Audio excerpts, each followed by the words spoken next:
Yan, so welcome and welcome back mga kapatid. So ang issue ng ating motor ngayon mga kapatid ay tungkol sa vibration o yung ingay ng ating mga cover. So dito mga kapatid, yung ingay ng ating head cowling ay nasolusyonan na natin. So may video tayo niyan. At saka yung ating bull race, pinalitan din natin yan. So ang nakita nating problema mga kapatid ay itong front fender o yung harapang tambaludo. So yan, medyo maluwag na siya mga kapatid, kaya siya umaalog pag umaandar o kaya ay nalulubak. Tingnan natin.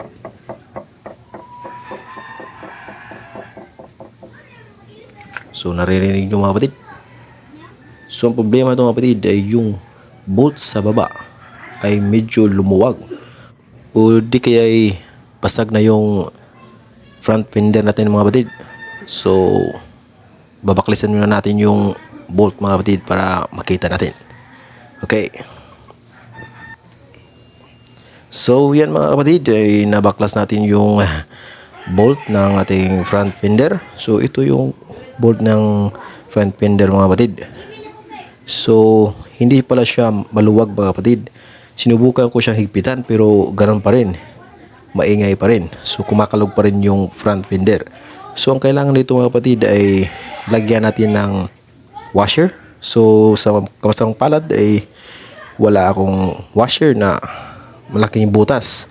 So ang ginagawa ko mga kapatid ay pinalitan ko lang ng ibang bolt, no, na may kasamang washer.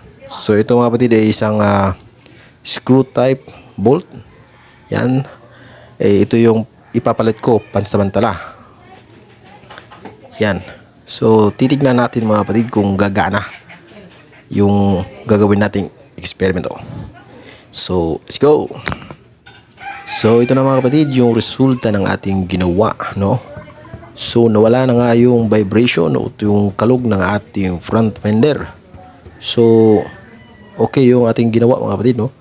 Yan yung dalawang bolt na yan mga kapatid yung ating pinalitan.